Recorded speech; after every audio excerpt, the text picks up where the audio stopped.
फिलहाल जिसकी बारी आई है, जिसके बारे में अब चर्चा हो रही है, वो है नादान बालक। बालक क्यों कहा जा रहा है? क्योंकि इसने बाल बुद्धि वाला दिक्कत कर दिया है। क्या कर दिया है? इंटरनेट से पढ़ करके कि आतंक का, इंटरनेट से पढ़ करके कि इसके यहां पर जो खालिस्तान समर्थक या खालिस्तानी रह रहे हैं उनको इंडिया ने मरवाया है, यह बात इसने संसद में खड़े होकर बोल दी।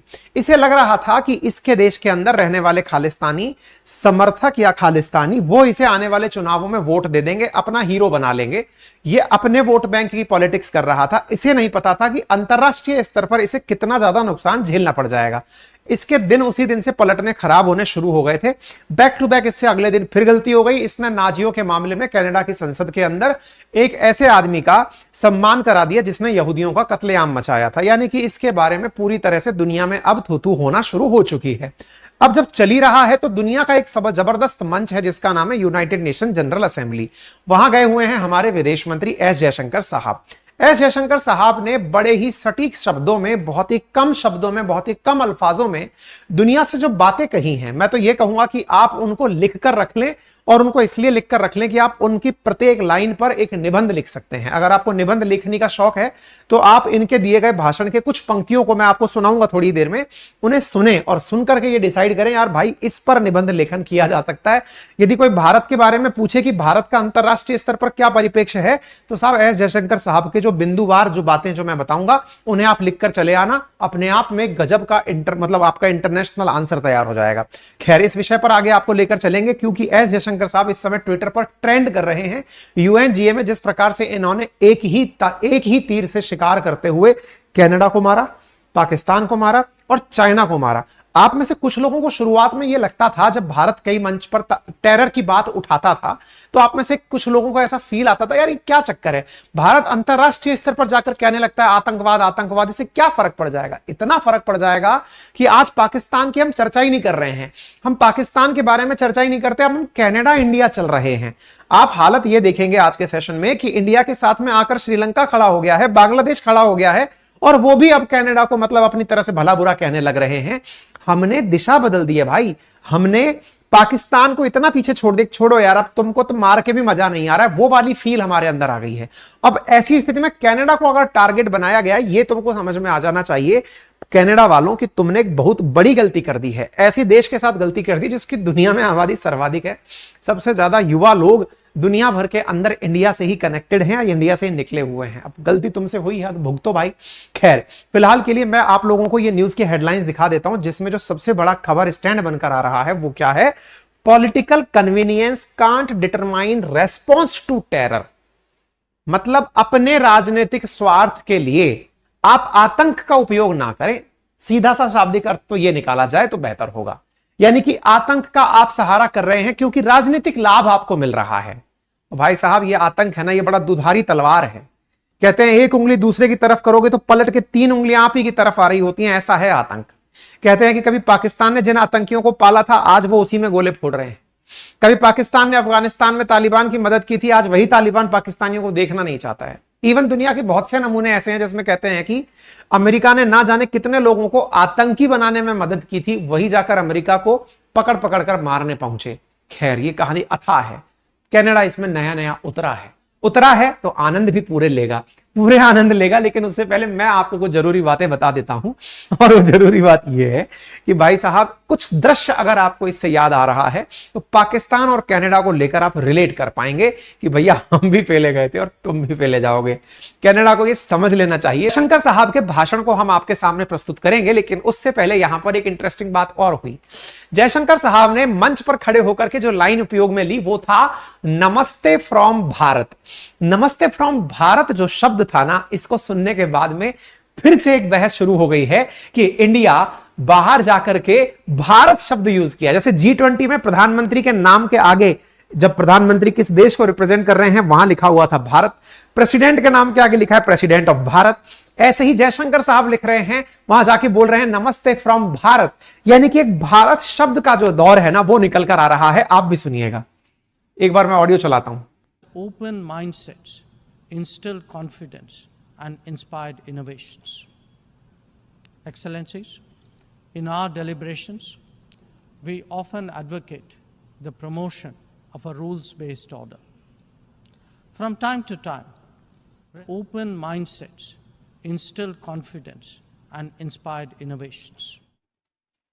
खैर फिलहाल के लिए शायद हो सकता है आपसे वो मिस हो गया हो नमस्ते फ्रॉम भारत वाला। मैं यहां पर सीन दिखा देता हूं क्योंकि मैं जो लेके आया हूं वीडियो उसमें वो वीडियो चेंज हो गया है। यहां पर देख सकते हैं आप।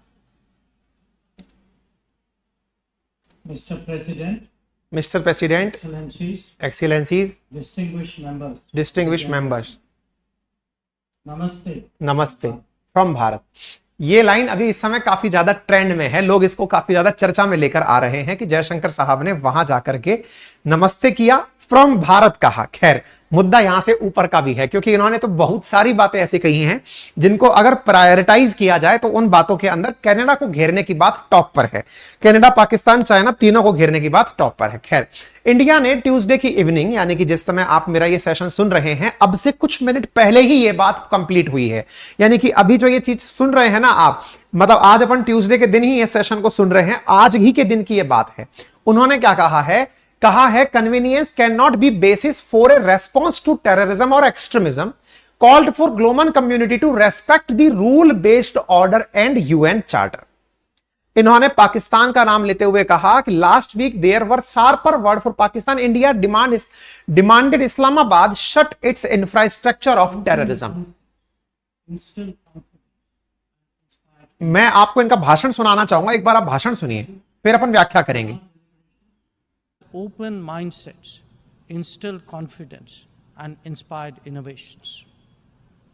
Excellencies, in our deliberations, we often advocate the promotion of a rules-based order. From time to time, respect for the UN Charter is also invoked. But for all the talk, it is still a few nations who shape the agenda and seek to define the norms. This cannot go on indefinitely, nor will it go unchallenged. A fair, equitable, and democratic order will surely emerge once we all put our minds to it. And for a start, that means ensuring that rule makers do not subjugate rule takers. After all, rules will work only when they apply equally.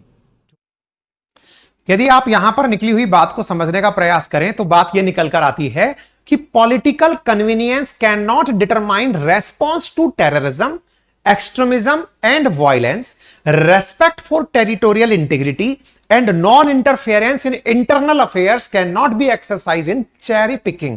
ये बात इतनी भारी है, जैसे मतलब हम जैसे लोग जब बोलते हैं एक ही लाइन की व्याख्या करने में 50 शब्द खा जाते हैं, मतलब एक शब्द की व्याख्या में 50 शब्द बोल जाते हैं, लेकिन जब पढ़े लिखे लोग इन जैसे बोलते हैं, मतलब ये तो इंडिया के पता नहीं कौन से विद्वान की श्रेणी में इनको रखा जाए। आप भाषण के अंदर सार गर्भिता को जो कहते हैं ना कि एकदम गागर में सागर भरना, तो भाई साहब इस लाइन की व्याख्या करने के लिए 15 मिनट लग सकती है। देखिए क्या बोला है, political convenience can not determine response to terrorism. एक लाइन में शिकार किसका कहा गया, टेररिज्म के लिए आप अपने राजनीतिक मतलब सुविधा को सहारा ना बनाएं। मान लीजिए टेररिज्म आपको सूट करता है, जैसे कि कनाडा का केस है, सीधा सीधा कनाडा को हिट किया है कि तुमको टेररिज्म सूट करता है, हमारे देश के आतंकी भागकर तुम्हारे यहां रहते हैं क्योंकि वो तुम्हें आसानी पूर्वक तरीके से जिता रहे हैं, ये तुम्हारा राजनीतिक स्वार्थ है। अब इस लाइन के मायने में सीधा जाकर कनाडा की खोपड़ी में चला। दूसरा देखो, एक्सट्रीमिज्म एंड वायलेंस, तीनों की तीनों कनाडा से रिलेट हो गए, एक्सट्रीमिज्म एंड वायलेंस। अच्छा, लेकिन यही चीज सेम टू सेम पाकिस्तान के ऊपर भी कट कॉपी पेस्ट लागू होती है। आगे आ जाओ, रेस्पेक्ट फॉर टेरिटोरियल इंटीग्रिटी, यानी कि हर देश की जो सीमा है उसका ख्याल रखा जाए। टेरिटोरियल इंटीग्रिटी की कहानी किसके लिए कह दी गई, चाइना के लिए कह दी गई। And non interference in internal affairs, non interference ये किसको टोक दिया गया, टर्की को टोक दिया गया, क्योंकि उसको पता नहीं क्या बीमारी है कि वो यूएनजीए की बैठक में जब भी पहुंचेगा कश्मीर नाम लिए बिना लौटकर नहीं आएगा। तो एक तीर से, मतलब ये वो बाहुबली के अंदर नहीं था, वो यूं करके निकालता है, एक बार में कितने सारे तीर चलाता है जो सारे तीर जाके धड़ धड़ धड़ धड़ मारने लगते हैं। बोले वैसी वाली फीलिंग है इनके डायलॉग में। देखो पहले वोट से टिकाया कनाडा को, पाकिस्तान को टेरिटोरियल इंटीग्रिटी के साथ, क्योंकि वो भारत के देश में अतिक्रमण करने की कोशिश करता है, चाइना को टिकाया। इसके साथ साथ फिर किसको टिका दिया, non interference in internal politics, Turkey को। एक लाइन में चार शिकार, सब लोग अपने अपने लेवल पर बैठकर इसकी व्याख्या करने लग रहे हैं और कह रहे हैं कि यदि आप लोगों को ऐसा लगता है तो ध्यान रखिएगा, अपनी सुविधा के अनुसार मुद्दे मत उठाइए। अगर दुनिया को वाकई में आगे बढ़ना है ना, चेरी पिकिंग मतलब सुविधा अनुसार लाभ का काम मत करिए, ये यहां पर बोला गया है। आप देखिए, EAM external affair minister Jaishankar hit out at Pakistan, China on terrorism, sovereignty and territorial integrity, यहां पर इनको ही लपेट दिया गया। जयशंकर साहब के भाषण में जिन बातों को विशेष ध्यान दिया गया, पढ़ने वाले बच्चे विशेष रूप से एक चीज पर ध्यान दें, जयशंकर साहब आजकल जहां भी जाते हैं ग्लोबल साउथ की बात करते हैं। देखिए, मैं आपको एक चीज बताना चाहूंगा, जब वर्ल्ड वॉर 2 खत्म हुआ था ना, तो दुनिया में 2 ध्रुव बनकर आ रहे थे। एक ध्रुव था अमेरिका की तरफ वाला, एक ध्रुव था USSR की तरफ, सोवियत रूस की तरफ वाला। ठीक है, उस समय भारत ताजा ताजा आजाद हुआ था 1947 के अराउंड। इंडिया ने कहा भाई हम लोग ना किसी की भी गाड़ी में नहीं बैठेंगे, अपनी गाड़ी खुद चलाएंगे। बोले क्या करोगे? बोले हम अपने लेवल पर गुट निरपेक्ष नीति का पालन करेंगे, नॉन अलाइन मूवमेंट चलाएंगे, नाम चलाएंगे। तब तो हमने नाम की नाव चलाई। अब लेकिन इंडिया ने एक और काम कर लिया लीडरशिप का, और वो लीडरशिप का क्या है? अब हम एक शब्द यूज करने लगे, दैट इज ग्लोबल साउथ। अब ये ग्लोबल साउथ क्या है?